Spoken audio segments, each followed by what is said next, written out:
고시원에서 만들어가는 지식 콘텐츠 무한방출 플랫폼 GBS와 세계를 보는 창 르몽드 디플로마티크의 콜라보시용 르디플로 위클리 지금 시작합니다.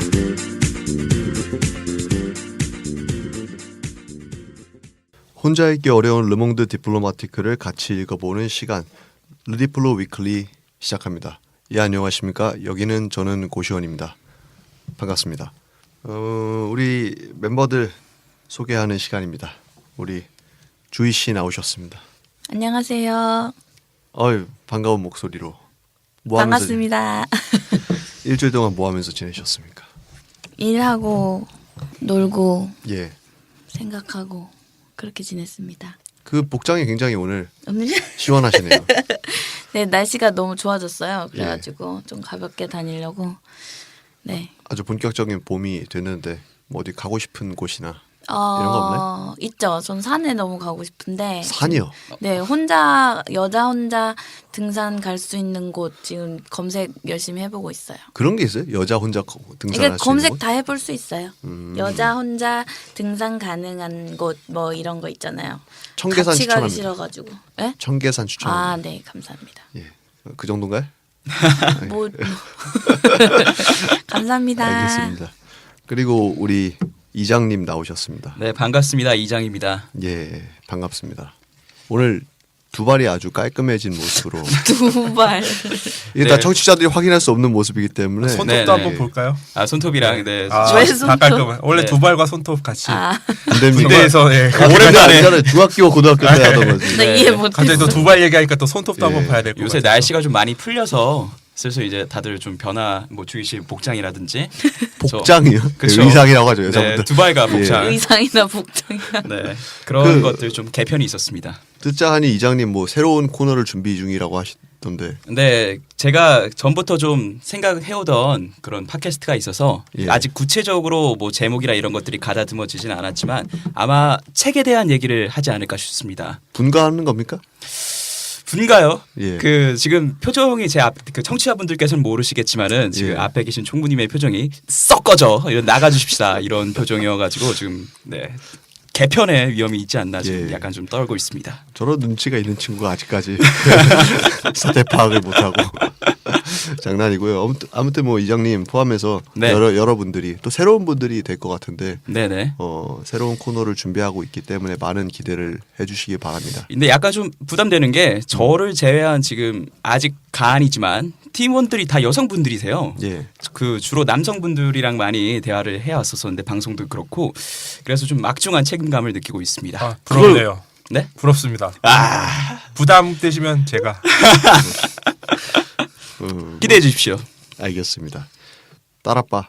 네 안녕하십니까. 예. 애아빠 김첨지입니다. 김첨진이 나오셨습니다. 딸병신. 딸병신. 딸병신. 딸병신 딸바보의 네, 이은 딸병신. 네. 상급이죠. 네 안녕하십니까 김첨지입니다. 예, 점진님 오늘 아침도 못 드시고 녹음에 임해주고 계시는데. 아니 그래도 부인이 가기 전에 또 사과 잘라주고 부럽네. 주스도 갈아주고 이게 대충 정말 먹고 왔습니다. 결혼의 어떤 행복인가요?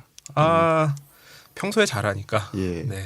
라고 얘기했지만 또 요즘에 제가 또 많이 못해서 예. 좀 많이 혼나고 있습니다. 그 못한 것에 대한 가장 큰 원인은 저한테 있죠.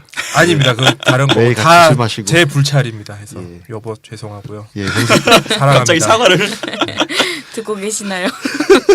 다 들으셔 이거 모니터링 하셔가지고 아무튼 우리 첨지님까지 총 4명, 저까지 4명이네요. 이번 편을 녹음하게 되었습니다. 오늘 브리핑할 기사는 욕망이라는 이름의 대선 후보 열차와 입석 유권자들의 선택이라는 기사로서 유명한 연세대학교 심리학과 교수인 황상민 교수께서 네. 아마 전 연세대학교 지금 심리 상담가라고 돼 있죠. 네. 그래서 그렇습니다. 이 황상민 교수에 대한 기사를 우리 이장님께서 요약 정리하도록 하겠습니다. 네. 황상민 그 심리 상담가께서는 이 기사에서 우리 사회가 욕망을 좀 솔직하게 밝히지 않는다고 지적하고 계십니다. 이런 욕망을 솔직하게 드러내지 않고 좀 뭉뚱그리고 넘어가다 보니까 자기가 무엇을 바라는지 구체적으로 알지 못하고 그래서 좀 아무래도 자기도 자신의 욕망을 모르니까 헛된 기대를 품거나 아니면 과도한 기대를 해서 또 잘못된 방향으로 자기의 행동이나 욕망을 추구하거나 아니면 헛된 실패를 많이 하게 된다고 합니다. 예. 근데 이런 것들이 사회 다방면에서 일어나지만은 대표적으로 이 기사에서 지적하고 있는 것은 정치 영역에서 일어나는 잘못된 욕망 그리고 그로 인한 폐단들입니다. 욕망을 정확하게 알지 못하다 보니까 정치인들 그리고 뭐 아니면 대표적으로 대선 후보들 뭐 아니면 국회의원 후보들에게 우리 국민들 유권자들이 무엇을 요구해야 되는가 어떠한 뭐 공약이나 정책 관심사를 가지고 뭐 투표를 해야 되는가 이런 기준들이 서지 않게 된다고 합니다. 그렇다 보니까 그 뭉뚱그려진 그런 욕망들을 정치인들이 프레임이라고 하죠. 예. 그리고 대표적으로는 뭐 진보나 보수, 종북, 친일 이런 좀 강한 그런 단어들을 사용한 프레임을 이렇게 뭉뚱그려서 넘어가다 보니까 그런 유권자들이 자신이 어떤 거를 요구해야 되는지 알지 못하고 그런 그냥 프레임에만 갇혀서 정치인들이 원하는 대로 자신들의 이권을 추구하고 유권자들의 이런 권리를 보호해 줄 수 없는 사태가 일어난다고 합니다. 예. 그렇다 보니까 아무래도 좀 우리가 계속해서 대통령을 뽑아놓고 실패를 하게 되고 나중에는 처음에는 엄청난 허니문 지지율에서 이렇게 뽑혔다가 나중에는 임기 말에 가면은 실망을 하면서 또 이렇게 됐구나. 정치는 역시도 계속 안 되는 것인가 이런 좌절감을 맛보게 된다고 하는데요. 이런 욕망을 제대로 우리가 알지 못하다 보니까 대선 후보라든지 이런 정치인들을 판단할 때 인상으로만 판단하게 된다고 합니다. 예. 그런 이게 대통령이나 정치인들이 무엇을 할지 어떤 사람인지를 봐야 되는데 그냥 인상이 좋다. 뭐 나한테 잘해줄 것 같다. 이런 아니면 뭐 그냥 느낌이 좋다. 이런 정도의 그냥 인상평가로 그치게 되니까 우리가 계속 실수를 하게 된다고 하는 거고요. 그리고 이러한 전체적인 총체적인 난국, 그 욕망이 제대로 표출되지 못하고 그리고 정치인들을 계속해서 오판하게 되는 이유가 그 사람들이 적극적으로 이런 거를 사고를 하려고 하는 게 아니라 뭐 어떤 기준을 판단해야 되는지 내가 무엇을 원하는지를 고민해 보는 게 아니라 당장의 눈앞의 이익이라든지 아니면은 이 사람이 뽑아주면 나한테 뭔가 잘해줄 것 같은 거 하여튼 자기 밥그릇 이런 것들을 지키려고 하다 보니까 우리가 좀 더 고민하지 못하고 그리고 이 진영 논리나 이런 것들이 강화되고 그래서 정치와 우리 사람들 유권자들이 멀어지게 된다.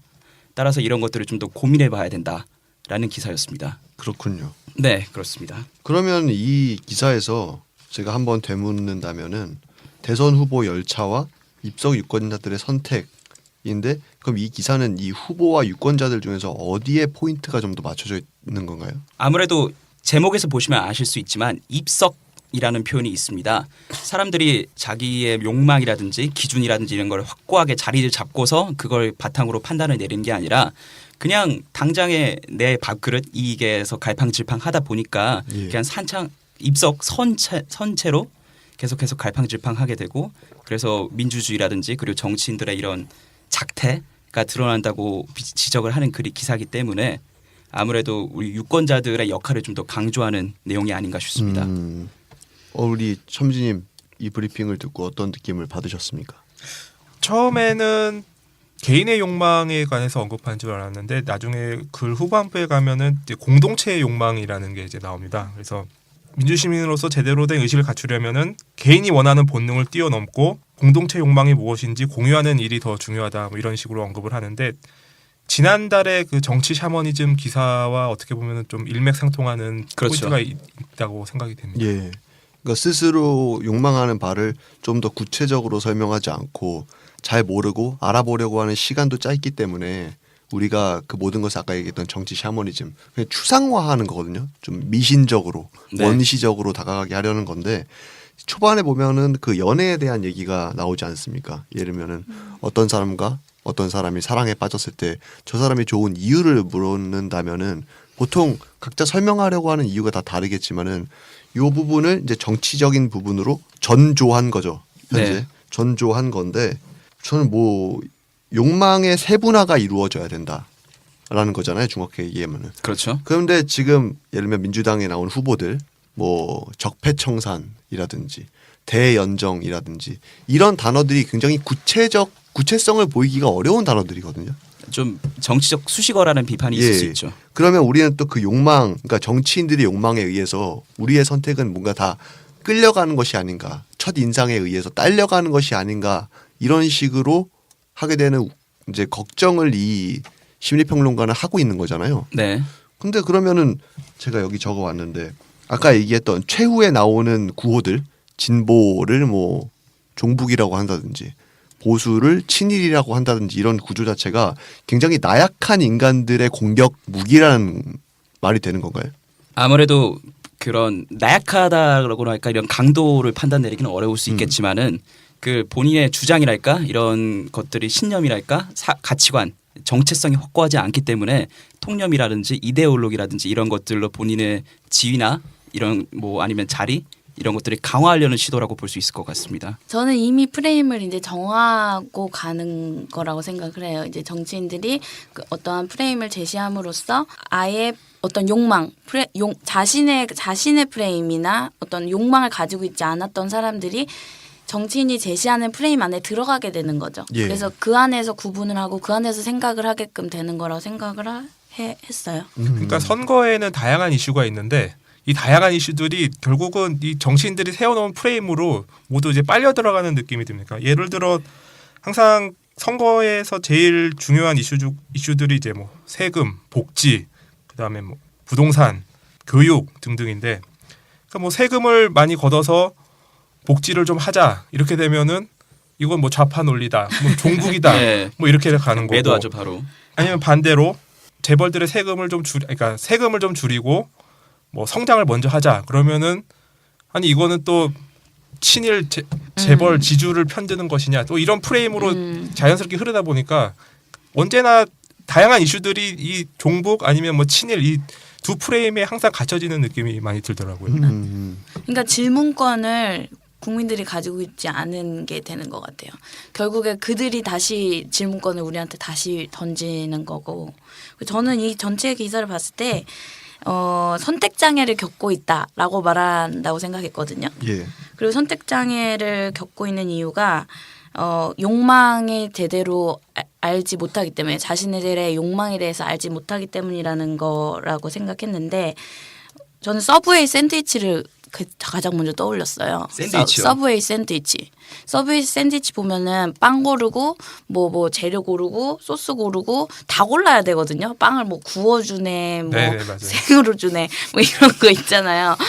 그런 게 있는데 예를 들면 뭐 외국 애들하고 제가 이제 생활을 많이 하다 보면 걔네들은 자기가 가장 좋아하는 게 뭔지를 알아요. 그래서 빵은 뭘로 골라주시고 토스트를 어떻게 해주시고 치즈도 노란색, 하얀색 다 고르고 소스도 뭐 이런 게 있는데 예. 한국 사람들 만약에 거기 가면은 우선 벙쪄요.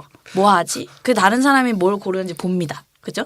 다른 사람이 뭘 고르는지 보고 그러다가 이제 정해진 메뉴를 보기 시작하죠.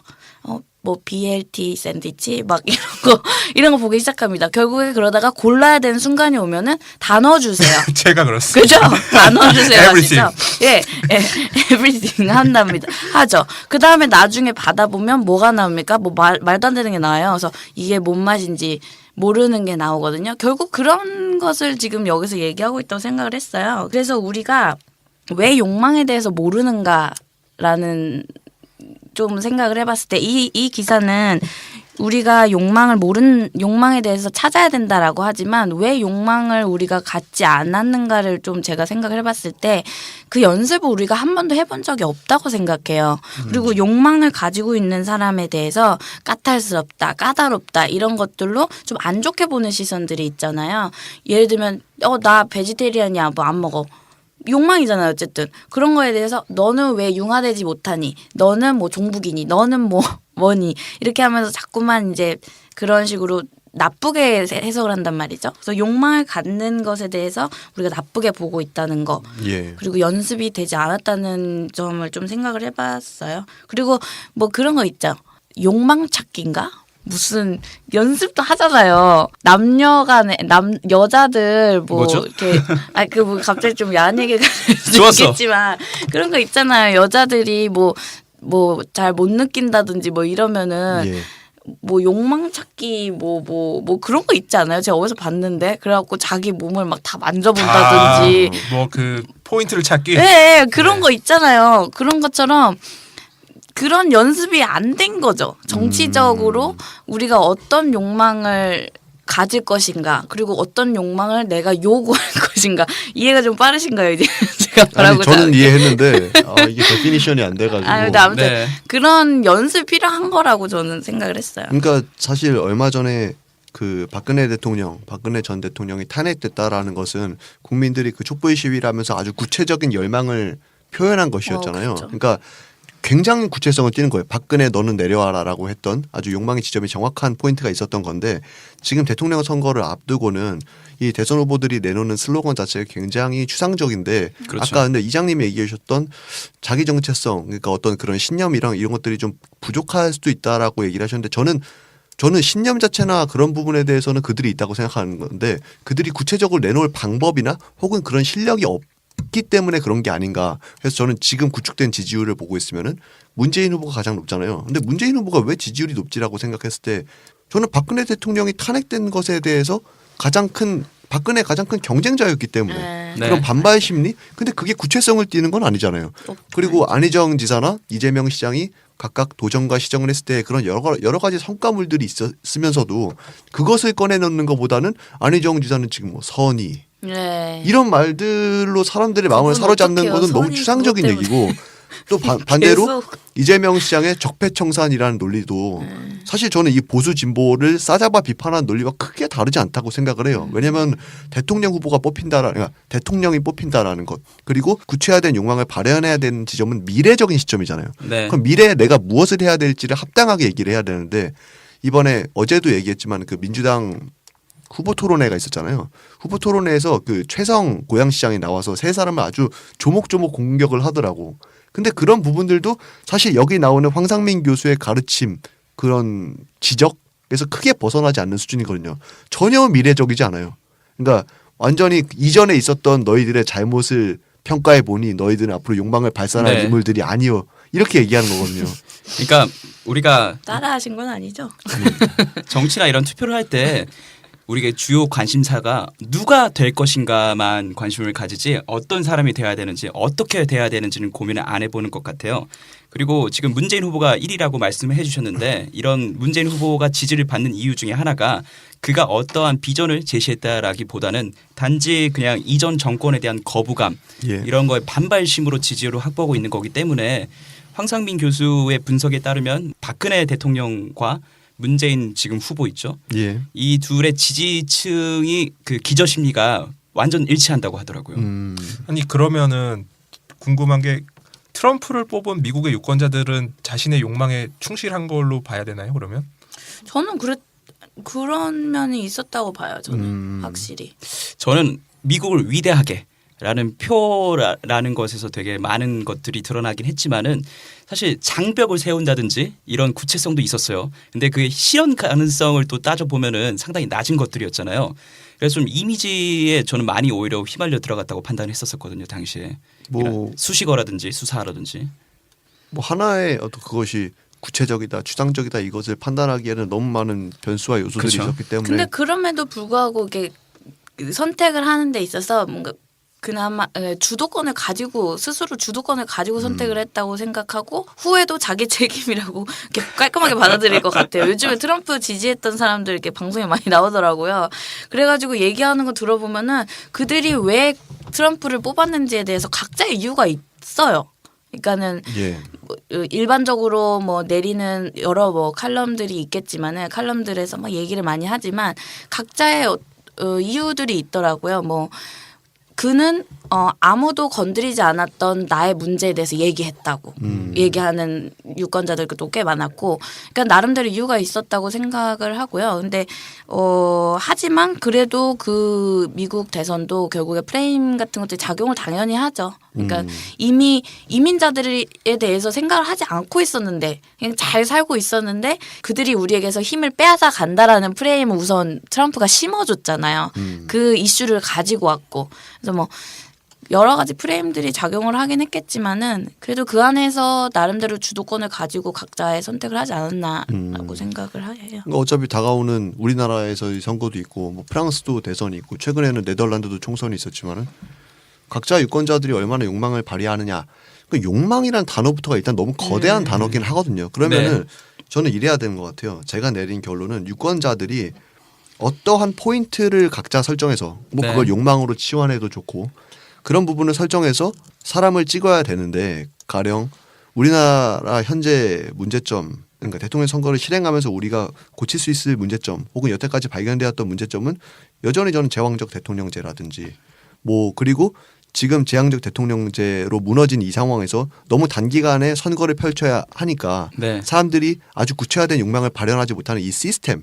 그래서 저는 개헌이라고 생각을 합니다. 개인적으로는. 그러니까 대통령 물론 그 욕망의 지점을 뭘로 설정하느냐는 다 다를 거라고 생각합니다만 그랬을 때 개헌에 가장 적합하다고 보는 사람을 저는 찍을 생각이고 예 그런 부분을 각자 설정해 놓는 게 이 약간 정신없는 이 형국에서 본인이 좀 주체적으로 뭔가를 결정할 수 있는 부분이라고 봐요. 네, 총무님이 방금 말씀해주신 좋은 이런 포인트들이 있지 않습니까? 근데 이것들이 제대로 구현되지 못하고 있다라고 반증할 수 있을 만한 대표적인 단어가 대세라는 말인 것 같아요. 이제 반문입니까? 아니. 그러니까 특정 후보를 뭐 이렇게 지지한다거나 뭐 까내린다 이런 게 아니라 대세론이라는 말 자체가 뭐 정계라든지 언론에서 화제가 된다는 게 여기 황상민 씨가 이 기사에서 지적한 그 내 밥그릇 챙기는 거 있잖아요.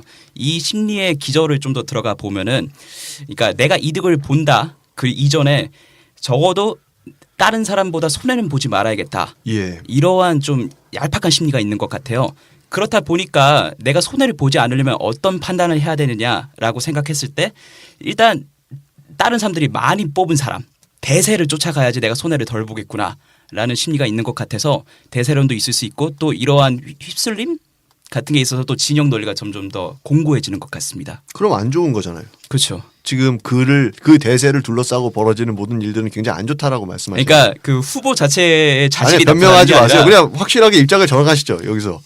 이러한 아까 기사에서 지적해주는 그 종북과 친일 이런 몰아가기식 비판을 해서는 안 된다고 했는데 그런 어떤 방어적 기제를 설정하는 것은 이 짧은 시간 안에 별로 유효하지 않은 것 같아요.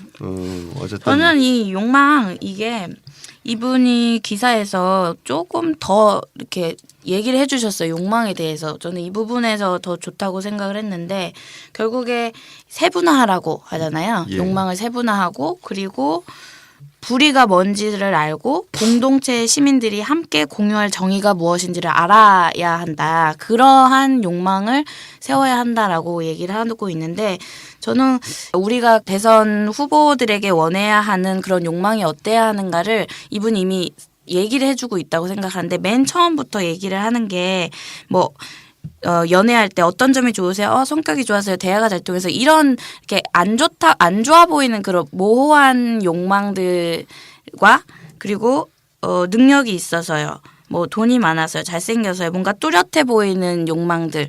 이 두 가지를 차이를 두고 있잖아요. 근데 이 두 가지 차이 저는 솔직히 이 예시가 뭐 이렇게 마음에 들진 않지만 어쨌든 가장 근본적인 의미는 그런 것 같아요. 측정 가능한 거, 내가 나중에 판단할 수 있는 거. 이 사람이 실제로 대선 후보가 되고 이제 유력해지고 나중에 당선이 됐을 때 그 이후에 내가 이 사람을 평가할 수 있는 것으로 원해라라는 것 같다고 생각을 해요. 예를 들면 세분화하고 구체적이어야 되고 좀 더 측정 가능한 거 이런 것에 대해서 우리가 좀 고민을 해봐야 되는 거고 그리고 내 삶과 내 삶뿐만 아니라 공동체의 삶에서 정의를 해치고 있는 게 뭐고 그러면 정의를 실현시킬 수 있는 게 뭔지에 대해서 좀 고차원적인 욕망을 갖자라고 스스로 다짐. 심상정. 알겠습니다. 욕망이라는 이름의 대선 후보 열차와 입석 유권자들의 선택이라는 아주 긴 제목인데 이 기사를 브리핑해 주시면서 우리 이장님이 느꼈던 단상 같은 것들을 얘기 들으면서 마무리하고 싶습니다. 저는 한국 정치의 최대 단점, 과제가 양극화된 진영 논리 해소라고 생각을 해요. 아무래도 그 프레임에 뭐 너무 많은 현안들이 끌려 들어가고 있기 때문에 이런 것들을 해결할 때 어떻게 해야 될까라는 방안들의 뭐 여러 가지 대안들이 제시되는데 황상민 씨가 지적한 부분 욕망의 분화, 구체화, 다각화 이런 것들이 좀 다양하게 드러나서 이런 정치적인 움직임이 된다면 이런 양강 구도를 깨는 데 도움이 되지 않을까 싶어서 아주 뜻깊은 기사였다고 생각합니다. 잘 들었습니다. 예, 우리 이번 주 첫 기사에 대한 얘기는 여기까지 하기로 하고 다음 기사에서 또 한번 얘기를 나눠보도록 하겠습니다. Yeah.